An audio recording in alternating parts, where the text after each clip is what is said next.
बच्चों, आज हम पढ़ेंगे केमिस्ट्री में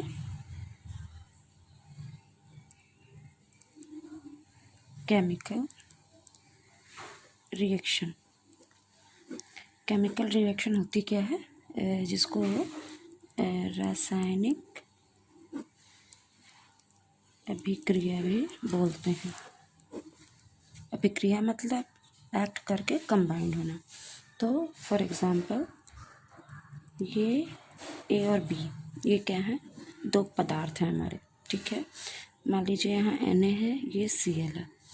आपने सुना होगा केमिकल मटेरियल पाए जाते हैं, ये क्या है, पदार्थ या सब्सटेंस, ठीक है। ये किसका है, ये क्लोरीन है, पूरा एक पार्ट इसका, एक मॉलिक्यूल क्लोरीन का, और एक होल क्या है, नाइट्रोजन है, ठीक है। जब ये कंबाइंड होंगे तो ये क्या देंगे, NaCl, और क्या बनेगा, A इंटू बी, ठीक है।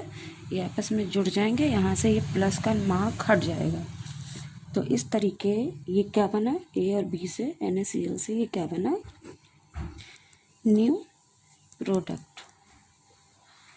ये क्या बना, टेबल सॉल्ट भी हो सकता है आपका और नॉर्मल सॉल्ट भी हो सकता है, ठीक है। तो इस तरह की रिएक्शन को क्या बोलते हैं, chemical reaction.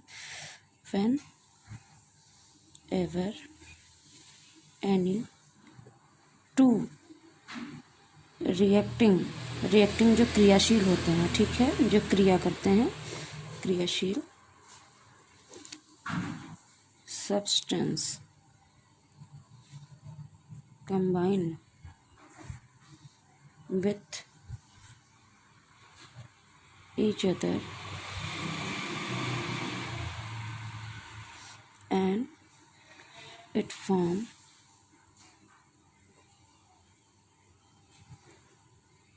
new product is called chemical reaction। Okay, तो ये हमारी क्या थी, केमिकल रिएक्शन। अभी ये बहुत तरह की होती हैं, उसके टाइप्स हम बाद में पढ़ेंगे, पहले आप एग्जांपल देख लो। फॉर एग्जांपल यहाँ पे ये 3 तरह से हो सकती हैं, रिवर्सिबल, इरिवर्सिबल और इक्विलिब्रियम। तो यहाँ पे फर्स्ट हम पहले एग्जांपल देखेंगे केमिकल रिएक्शन के। रस्टिंग ऑफ आयरन, ये क्या है, केमिकल चेंज है, जो हो जाने के बाद वापस अपनी पोजीशन पे नहीं आता। एक बार जंग लग गया तो आपका लोहा वापस पोजीशन पे नहीं आता, वो क्या कहलाता है, केमिकल चेंज, ठीक है। इसके बाद क्या है, आइस का मेल्ट होना, ठीक है। थर्ड हमारा क्या है, डिसोल्यूशन ऑफ शुगर। फिर क्या है, बर्निंग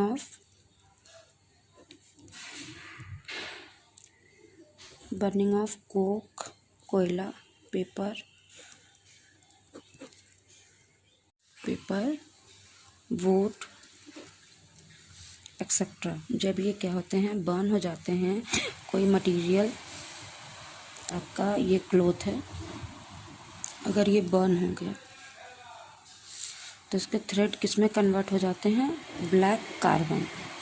ये किस में आ जाता है, कार्बन की फॉर्म में, ठीक है। और ये वापस अपनी पोजीशन पे नहीं आता, ठीक है। तो ये क्या होता है, केमिकल चेंज होते हैं। ये सारे आपके सिंपल डेली लाइफ के एग्जांपल थे। अब हम पढ़ेंगे केमिकल रिएक्शन होती क्या है, कंबाइंड होना, कंपोजिशन, सिंथेसिस, डिकम्पोज होना,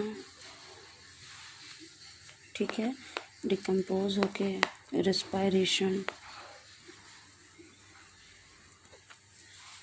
फिर इसके बाद है फोटोसिंथेसिस,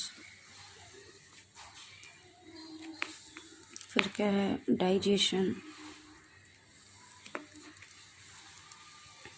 ये सब आपके क्या है,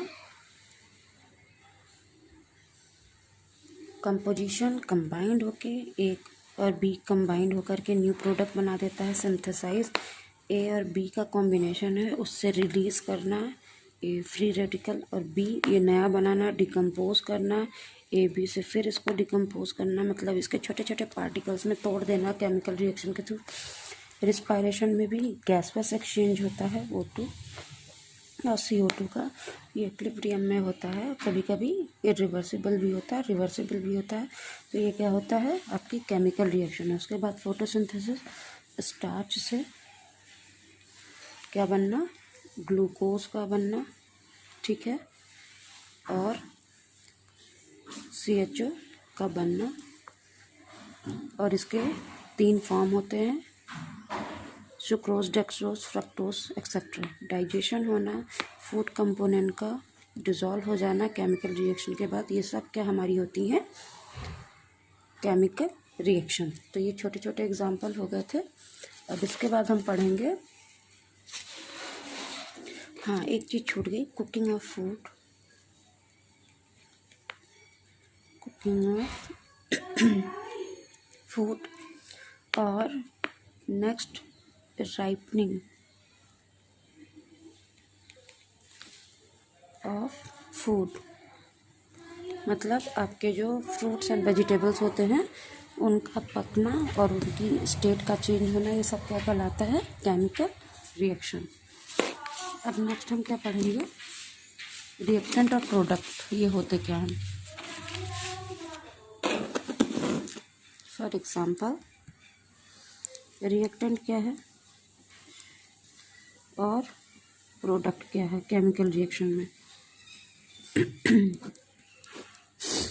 जो मिलता है, विच कंबाइनिंग सब्सटेंस,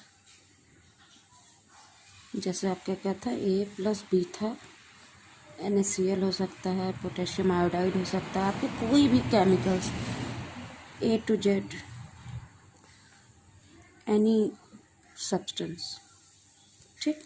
आपके कोई भी सब्सटेंस जब कंबाइंड होते हैं तो ये कलेक्टिवली क्या बनाते हैं, न्यू प्रोडक्ट, ठीक। जो प्रोडक्ट बनता है ये हमारा नया पदार्थ होता है। क्या होता है, ये नया होता है, ठीक है।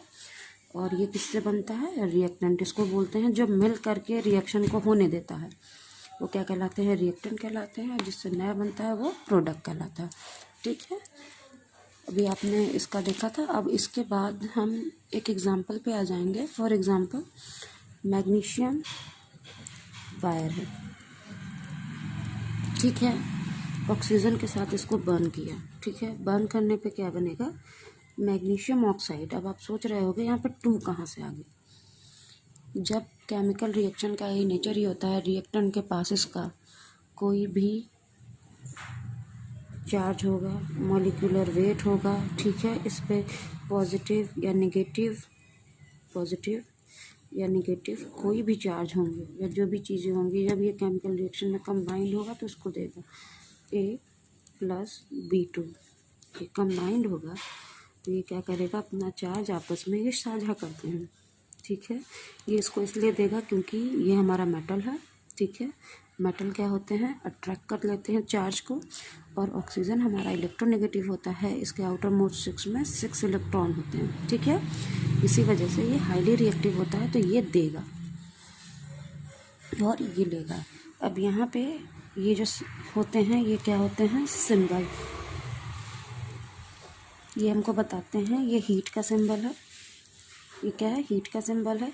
इसके बाद प्लेटिनम, कैडमियम, ये सब लिखा रहता है। ये सब क्या होते हैं, कैटलिस्ट। कैटलिस्ट क्या होते हैं, catalyst which help to conduct any reaction forward. किसी भी रिएक्शन को होने के लिए ये क्या करते हैं, हेल्प करते हैं। और रिएक्शन की रेट को, होने की प्रक्रिया को ये क्या करते हैं, इंक्रीज़ करते हैं। फॉर एग्ज़ाम्पल आपने शुगर और वाटर को जब डिज़ोल्व करते हो तो सिंपली घुलने में टाइम लगता है, और वहीं आपने शुगर और वाटर को थोड़ा सा हीट दे दिया तो वो जल्दी डिज़ोल्व हो जाता है, ठीक है। क्यों? क्योंकि टेम्परेचर बढ़ने की वजह से उनके जो मॉलिक्यूल्स होते हैं वो ब्रेक डाउन हो जाते हैं। तो इस तरीके से हमारी केमिकल रिएक्शन होती है।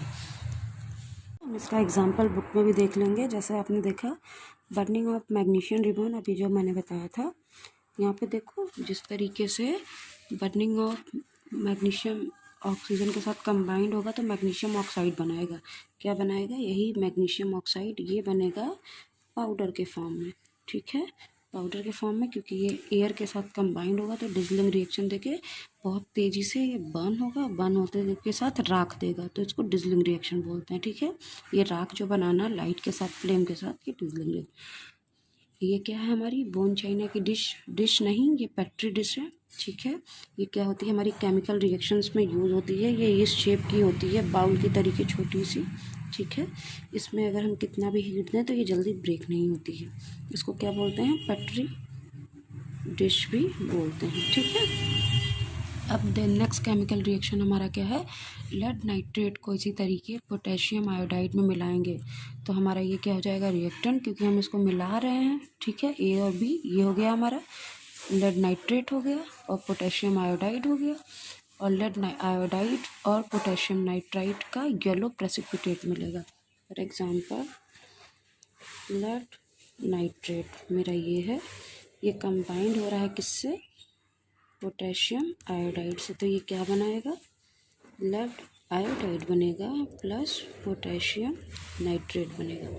ठीक है, ये हमारी रिएक्शन होगी। और इसमें लेड आयोडाइड के साथ, आयोडीन के साथ जब ये रिएक्शन करता है तो येलो कलर का कर्ड लाइक प्रेसिपिटेट बनता है। जैसे आप दही का थक्का देखते हो, बिल्कुल ऐसा इसका प्रेसिपिटेट बनेगा। ठीक है, for example lead nitrate solution को पोटेशियम आयोडाइड में मिक्स किया तो लेड नाइट्रेट का सोल्यूशन और ये येलो प्रेसिपिटेट बनेगा। ये यहाँ पे ऐसे आपको डिपॉजिट मिलेगा। फिर इसके बाद एक एग्जांपल हम और देखेंगे, reaction between zinc dilute sulphuric acid and hydrochloric acid. तो जब इस तरीके से जिंक को H2SO4 से मिलाते हैं तो H2SO4 हमारा देखा, ये क्या होगा? यहाँ से बीच से ब्रेक डाउन होगा। ब्रेक डाउन होके हाइड्रोजन गैस क्या होगी? रिलीज़ होगी। ये किस फॉर्म में बन जाएगा? गैस के फॉर्म में। ये दिख रहा है आपको, गैस के फॉर्म में। और यहाँ हमको जो सोल्यूशन मिलेगा वो क्या होगा? जिंक सल्फेट का। ये जो नीचे सोल्यूशन देख रहे हो ये क्या होगा? जिंक सल्फेट का।